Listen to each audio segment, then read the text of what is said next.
ساتھ سہلاتے ہوئے گزر گیا ہے، تو مالک فرماتا ہے پھر اب اس کی ہمیشہ کی زندگی ہے علی سرر موضونہ، یہ ایسے زردگار سونے چاندی کے تختوں پر ہوں گے، متقین علیہا متقابلین، محفلیں ان کی ہوگی ہزاروں لاکھوں، اور تکیہ لگا کر آمنے سامنے بیٹھیں گے، مجلسیں گرد ہوں گی، یطوف علیہم ولدان مخلدون، اور ان کے غلام ہر طرف سے دوڑ رہے ہوں گے باکواب و ابارین و کأس من معین، اور وہ نجات مشروبات لیے ہوئے کہ جن کے اندر نہ کوئی تلخی ہے، نہ صدر درد ہوگا اور نہ دماغ معروف ہوگا۔ فرمایا یہ ایک زندگی ہے ایمانداروں کے لیے اللہ نے ایمان کی ہے۔ باقی یہ پیٹ کے لوگ یہ پھیلے ہوئے جن کے لیے مالک نے فرمایا ہے یا ایھا الذین آمنوا ان کثیر من الاحبار والرہبان لیاکلون اموال الناس بالباطل ویصدون عن سبیل اللہ۔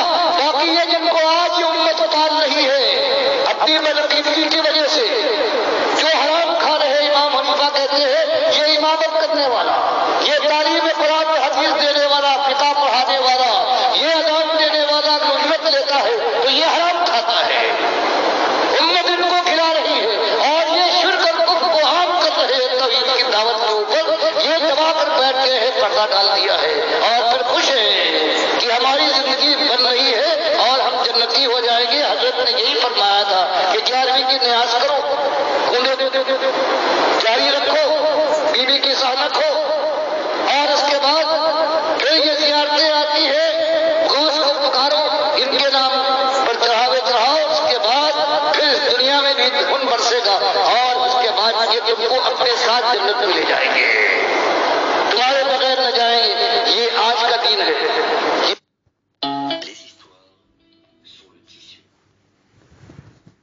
یہ پکار ہے ڈاکٹر مسعود الدین عثمانی رحمۃ اللہ علیہ کی، اس اندھیرے میں ایک ہی شمع روشن ہے۔ آج کے دور کے اندر جتنے یہ علماء پائے جاتے ہیں سارے کے سارے ان کا دین کے ساتھ پیٹ لٹکا ہوا ہے، اس وجہ سے امت کے اندر خیر نہیں آ رہی ہے۔ سب نے دین کو روزی کا ذریعہ بنایا ہوا ہے اور یہ کاروبار بنایا ہوا ہے، اور یہ دین کے روپ میں آئے ہیں، حالانکہ خالص دکاندار ہیں۔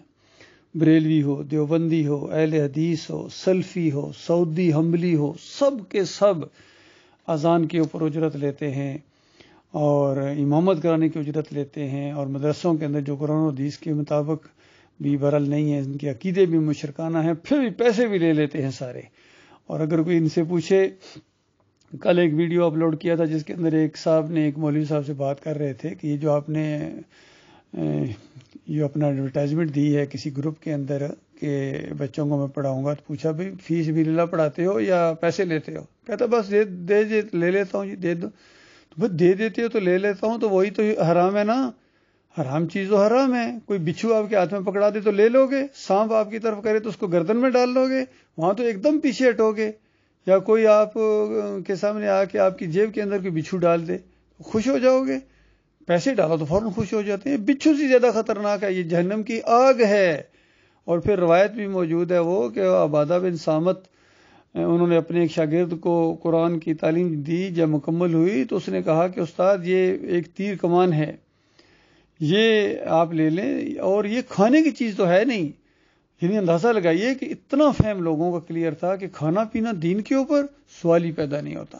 تو ان کا کھانے کی چیز تو ہے نہیں، خالص ایک ایسی چیز ہے جو جنگ آپ جنگوں میں جائیں گے تو وہاں استعمال کرنا۔ تو انہوں نے کہا اچھا بات تو یہ آپ کی سمجھ میں آ رہی ہے کہ واقعی کھانے کی چیز نہیں، لیکن پھر بھی میں نبی علیہ السلام سے پوچھوں گا، اور پوچھنے کے بعد پھر میں اس کو اپنے جو ہے نا تحویل میں لوں گا۔ تو گئے نبی علیہ السلام کے پاس اور کہا کہ یا رسول اللہ، میرے شاگرد نے جس کو میں نے قرآن کی تعلیم مکمل کی ہے اس نے مجھے ایک تیر کمان تحفے میں دیا ہے، اور کھانے کی چیز تو ہے نہیں۔ دیکھیے پھر صحابی نے بھی وہاں جا کے یہی بات کہی کہ کھانے کی چیز تو ہے نہیں۔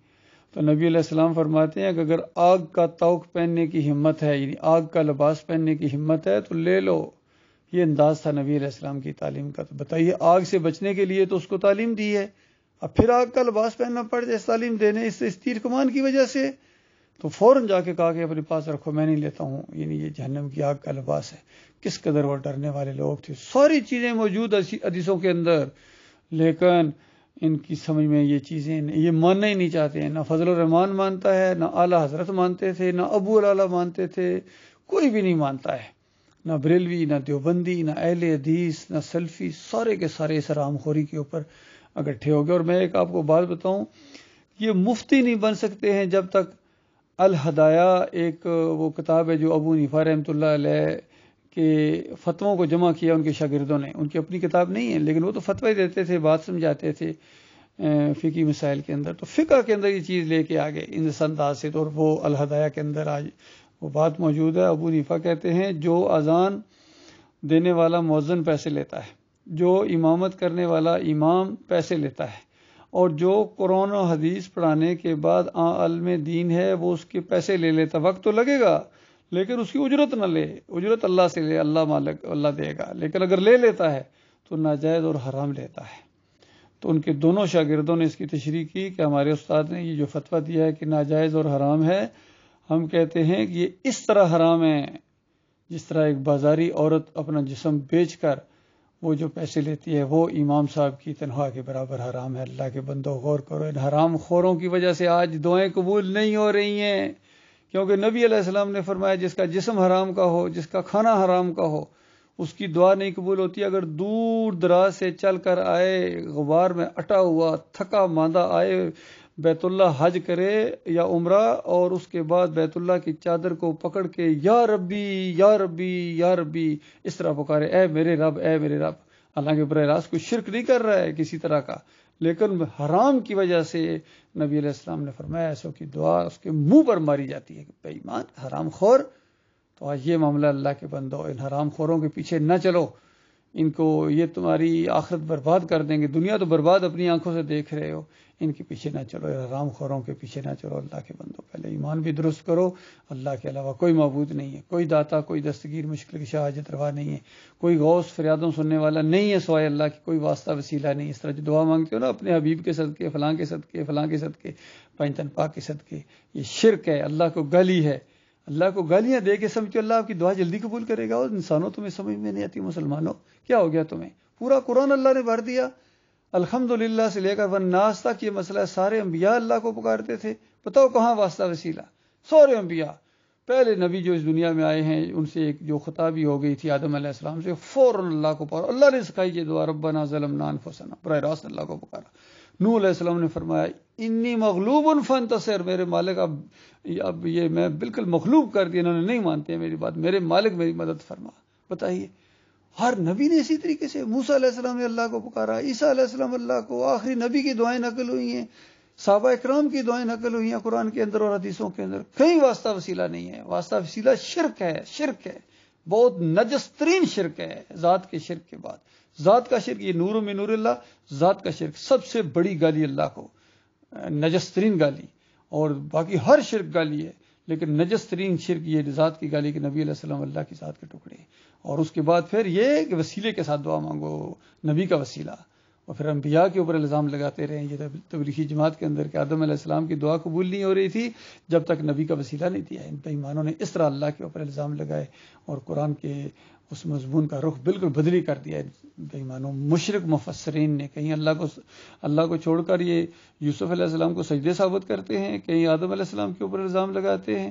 یہ سارا انہوں نے کھیل کھیلا ہے. آج امت مسلمان جو پوری دنیا میں اللہ کے عذاب کے کوڑے کے اندر لپٹی ہوئی ہے، اور کوڑا حرکت کر رہا ہے اور رکنے کا نام نہیں لے رہا ہے، کیونکہ ہر لمحے وہ دیکھ رہا ہے اور سن رہا ہے. اور یہ انسان ہے اللہ کی بغاوت اور شرک کے اندر آگے بڑھ رہے ہیں. لہٰذا اللہ کے عذاب کا کوڑا بھی آگے ہی بڑھتا چلا جا رہا ہے. جب تک توبہ نہ کرو، معافی مانگو اپنے مالک اور خالق سے، وہ معاف کر دے گا.